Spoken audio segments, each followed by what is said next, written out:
नमस्कार दोस्तों, मैं आपका निरंकार वर्मा और जलवायु के और प्रश्न पे किया हुआ है। कथनों पर स्टेटमेंट दिए हुए हैं और इन कथनों पर विचार करके आपको नीचे पूछा गया है उपयुक्त में से कौन सा या असत्य है। ठीक है, असत्य कथनों की पहचान करनी है और कूट की सहायता से आपको उत्तर देना है।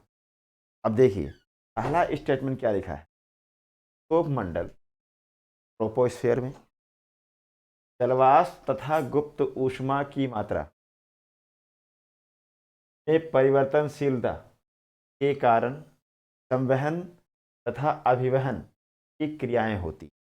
मतलब का पूछने का मतलब ये है कि जो क्षोभ मंडल होता है ट्रोपोस्फियर, उसमें जो गुप्त ऊष्मा होती है, जलवाष्प की जो मात्रा होती है, उसकी जो परिवर्तनशीलता है, वेरिएबिलिटी है, उसके कारण ही संवहन और अभिवहन की क्रिया होती। अब इस स्टेटमेंट को आप कैसे समझेंगे? अगर मैं आपसे कहूं कि यह पृथ्वी है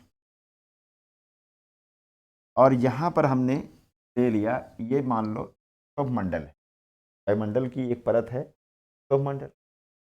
अब क्षोभ मंडल में आपको पता है कि जितनी भी वायुमंडल की गैस है उसका 90% से अधिक तो मंडल तक ही सीमित है, क्योंकि जैसे जैसे सतह से ऊंचाई बढ़ती है वैसे वैसे गुरुत्वाकर्षण का प्रभाव भी घटता है और गुरुत्वाकर्षण का प्रभाव घटने के कारण गैसों की सघनता में कमी आती है। तो हमारा जो वायुमंडल है नीचे की ओर उसकी सघनता बढ़ती चली जाती है। तो जो भी मौसम संबंधी गतिविधियां होती हैं वह गतिविधियां क्षोभ मंडल के अंतर्गत ही होती हैं। अब क्षोभ मंडल में संवहन और अभिवहन की क्रिया क्यों होती है? देखिए ध्यान से, यह पृथ्वी की सतह है। अब इस पृथ्वी की सतह से मान लो कहीं पर वाटर बॉडी है, कहीं पर वाटर बॉडी है। अब जल जब गर्म होगा तो उसमें आती है संवेदनशील ऊष्मा, और जब एक समय के बाद जल का तापमान अधिक हो जाता है, यहाँ से वाष्पीकरण की क्रिया आरंभ होती है और वाष्पीकरण की क्रिया जब होती है जल जलवाष्प बन करके ऊपर की ओर जाने लगता है, ऊपर की ओर जाने लगता है। इसका मतलब ये है, इसका मतलब ये है कि जो संवेदनशील ऊष्मा थी वह गुप्त ऊष्मा के रूप में ऊपर की ओर जा रही है। अब जलवाष्प के साथ जो ये गुप्त ऊष्मा ऊपर जा रही है, ये क्यों जा रही है? जाहिर सी बात है, यहाँ का तापमान बढ़ा होगा और यहाँ का तापमान कम हुआ होगा, क्या हुआ होगा, तभी यह प्रक्रिया आरंभ हुई। अब जब ऊपर जलवाष्प की मात्रा पहुंच गई, गुप्त ऊष्मा के रूप में ऊर्जा पहुंच गई, तब ऐसे में हम कहेंगे कि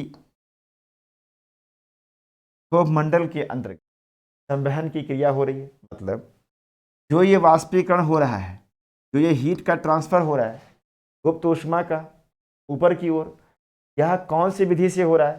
तो हम कहेंगे संवहन विधि से हो रहा है। तो अब यहाँ से हवाएं गर्म होकर के ऊपर की उठ रही हैं जलवाष्प को लेकर के, तो हम कहेंगे ये संवहन की क्रिया हो रही है। तो किसके कारण हो रही है? जलवाष्प के कारण हो रही है या गुप्त ऊष्मा के कारण हो रही है? अब मान लो ऊपर की ओर तापमान और नीचे का तापमान दोनों बराबर हो जाए। जब दोनों बराबर हो जाएंगे तो ये आरोहण जो हो रहा है यह रुक जाएगा। अब रुक जाएगा तो ऐसे में यहाँ पर संघनन की क्रिया होगी और बादलों का निर्माण होगा, जिससे वर्षा होगी और सारी मौसम संबंधी गतिविधियाँ शांत हो जाएंगी। मेरा कहने का मतलब क्या है? इस वायुमंडल में या क्षोभ मंडल में जो गुप्त ऊष्मा है या आप कह सकते हो जलवाष्प की मात्रा है, उसके आधार पर ही संवहन और अभिवहन की क्रिया होती है। एक चीज और समझो, जैसे मान लो हमने कहा ये सरफेस है, सतह का तापमान बढ़ा तो यहाँ से एयर का क्या होगा? अपलिफ्टमेंट होगा। अपलिफ्टमेंट हो करके ये इधर की ओर आएगी, इधर की ओर जाएगी और ये फिर नीचे आएगी कहीं ना कहीं से, अवरोहण होगा और ये फिर यहाँ पर जा करके से मिलेगी और ये फिर ऊपर जाएगा। एक प्रकार से ये सेल बन रहा है। तो अभिवहन का मतलब क्या होता है? ऊष्मा का क्षैतिज वितरण या क्षैतिज स्थानांतरण, तो उसको हम कहते हैं अभिवहन। तो देखो ध्यान से, अगर इधर से इधर की ओर वायु आ रही है तो ये है अभिवहन, और नीचे से ऊपर जा रही है तो ये क्या है? संवहन। तो ये संवहन और अभिवहन की क्रिया क्यों हो रही है? क्योंकि गुप्त ऊष्मा और जलवाष्प की मात्रा ही इसको रेगुलेट कर रही है। कुल मिलाकर के हम ये कह सकते हैं कि जो पहला कथन है वह कथन सही है, यानी कि क्षोभ मंडल में जलवाष्प की मात्रा या गुप्त ऊष्मा की जो मात्रा होती है उसी के आधार पर संवहन और अभिवहन की क्रियाएं संपन्न होती है। ठीक है, जैसे वर्षा, विक्षोभ, ये सारी चीजें होती। वही दूसरा स्टेटमेंट दिया है, विषुवत रेखीय क्षेत्र में सूर्यातप की मात्रा, विषुवत रेखीय क्षेत्र में सूर्यातप की मात्रा यानी कि इंसोलेशन अधिक होने के कारण क्षोभ मंडल की ऊंचाई सर्वाधिक होती है। अब देखिए ध्यान से, क्षोभ मंडल को अगर हम देखेंगे तो समझिए इसको, मान लीजिए ये पृथ्वी की सतह है, ये अर्थ है, इसकी ऊंचाई अगर देखेंगे तो कुछ इस तरह से दिखाई देगी। मतलब विषुवत रेखीय क्षेत्र में इसकी ऊंचाई होती है 16 किलोमीटर और ध्रुवीय क्षेत्रों में इसकी ऊंचाई होती है 6 किलोमीटर। अगर ध्रुवीय क्षेत्र में आप देखेंगे तो क्षोभ मंडल की ऊंचाई 6 किलोमीटर यानी कम है और विषुवत रेखीय क्षेत्र में 16 किलोमीटर है। अब ऐसा क्यों होता है? तो स्टेटमेंट में दिया हुआ है क्योंकि यहाँ पर सूर्यातप की मात्रा अधिक होती है, जिसके कारण यहाँ तापमान अधिक होता है। आइए इसको समझने का प्रयास करते हैं। अब देखिए, मान लो कि ये पृथ्वी है और ये पृथ्वी का विषुवत रेखीय क्षेत्र है। सूर्यातप जो होता है, सूर्य से आने वाली जो ऊर्जा होती है, यहाँ पर आप देखेंगे मैक्सिमम टाइम तक सूर्य की किरणें लंबवत होती हैं, जिसके कारण यहाँ सर्वाधिक सूर्यातप की मात्रा प्राप्त होती है। और जब सर्वाधिक सूर्यातप की मात्रा प्राप्त होगी तो तापमान बढ़ जाएगा, तो यहाँ की वायु क्या होगी? बहुत तेजी से गर्म होगी, और जब गर्म होगी तो क्या होगी? आयतन बढ़ेगा, वह हल्की हो जाएगी और वो किधर की ओर जाएगी? वो ऊपर की ओर अपलिफ्ट हो, ध्यान दीजिएगा, ऊपर की ओर उठेगी। आरोहण हो रहा है यहाँ, तो यहाँ पर आरोहण हो रहा है क्योंकि तापमान अधिक है, तो वायु का संवहन तरंग के रूप में आरोहण हो रहा है। तो सोचिए, एक जगह पर वायु ऊपर की ओर उठ रही है, ये विषुवत रेखीय क्षेत्र है। अब यहाँ पर जा करके ये वायु इधर मुड़ेगी, ऐसा तो है नहीं कि समताप मंडल में चली जाएगी। अब मुड़ करके, अब देखो ध्यान से, मान लो ये ध्रुवीय क्षेत्र है, अब ध्रुवीय क्षेत्र में ये नीचे उतरेगी, तो एक तरफ ध्रुवीय क्षेत्र है जहां पर तापमान बहुत कम है और यहाँ पर तापमान बहुत अधिक है। ध्यान दीजिए, ध्रुवीय क्षेत्र में क्योंकि वायु का अवरोहण हो रहा है, आरोहण नहीं हो रहा है, अपलिफ्ट नहीं हो रही है, और विषुवत रेखीय क्षेत्रों में आरोहण हो रहा है, जिसके कारण जाहिर सी बात है कि यहाँ की ऊंचाई जो होगी, हाइट जो होगी वो अधिक होगी और यहाँ की जो हाइट होगी वो कम होगी। तो ये चीज़ है। दूसरी चीज़, विषुवत रेखीय क्षेत्र में जो अपकेंद्रीय बल होता है, यानी जो बाहर की ओर फ्लो करता है, यानी यहाँ पर क्या है? अपकेंद्रीय बल है। देखो ये बाहर की ओर है, यानी यहाँ पर कार्य करता है अपकेंद्रीय बल, ये प्रभावी होता है। और यहाँ पर क्या होता है? नीचे की ओर आ रहा है, तो यहाँ पर होता है अभिकेंद्रीय बल। यानी ये दो कारण है। अगर आपसे पूछे कि विषुवत रेखीय क्षेत्र में क्षोभ मंडल की ऊंचाई का कारण क्या है, दो कारण है।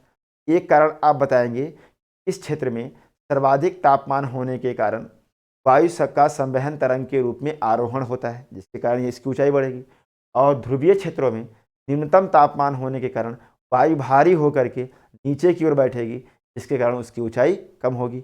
आप दूसरा कारण बता सकते हैं कि जो अपकेंद्रीय बल है वो विषुवत रेखीय क्षेत्र में प्रभावी होता है, वहीं पर ध्रुवीय क्षेत्रों में अभिकेंद्रीय बल प्रभावी होता है, अंदर की ओर हवाएं आती हैं, इस कारण से भी ऊंचाई में अंतर देखने को, ठीक है। इस आधार पर हम कह सकते हैं कि आपका दूसरा स्टेटमेंट भी सही है। अब तीसरा स्टेटमेंट, विषुवत रेखीय क्षेत्र में अपकेंद्रीय बल तथा ध्रुवों पर अभिकेंद्रीय बल सर्वोच्च होते हैं, वही बता दिया हमने। ये स्टेटमेंट क्या है, सही है। इसके अलावा क्षोभ मंडल में वायुयानों के उड़ने के लिए अनुकूल दशाएं प्राप्त होती, ठीक है। अब देखो ध्यान से, कह रहा है कि जो एयरक्राफ्ट हैं, हवाई जहाज हैं, वायुयान हैं, वह क्षोभ मंडल में उनके लिए, उनके उड़ने के लिए ऑप्टिमम कंडीशन मिलती है, यानी अनुकूल दशा मिलती है। आप कहेंगे कि जब क्षोभ मंडल होगा, क्षोभ मंडल होगा, मान लो ये पृथ्वी और इसका क्षोभ मंडल, तो समस्त मौसम संबंधी गतिविधियां तो यहीं पर होती हैं, चाहे वो विक्षोभ हो, साइक्लोन बनना हो, वायु का आरोहण हो, अवरोहण हो, बादल बनना हो, है ना। ये सारी घटनाएं जो मौसम से संबंधित हैं वो सब की सब कहाँ संपन्न होती हैं, आप कहेंगे क्षोभ मंडल में। तो ऐसे में अगर इसमें एयरक्राफ्ट आप उड़ाएंगे तो आपके साथ एक्सीडेंट होने की संभावना रहेगी। इसलिए वायुयानों को उड़ाने के लिए समताप मंडल को चुना जाता है, क्योंकि समताप मंडल में मौसम संबंधी गतिविधियां नहीं होती हैं, जिसके कारण आसमान स्वच्छ रहता है, साफ कंडीशन रहती है, जिसके कारण हवाई जहाज को आप आराम से उड़ा सकते हैं। तो जो चौथा स्टेटमेंट है वह स्टेटमेंट क्या है, गलत है। तो इस आधार पर हम कह सकते हैं पहला सही है, दूसरा सही है, तीसरा सही है, चौथा गलत है। केवल और केवल इसमें 4 गलत होगा।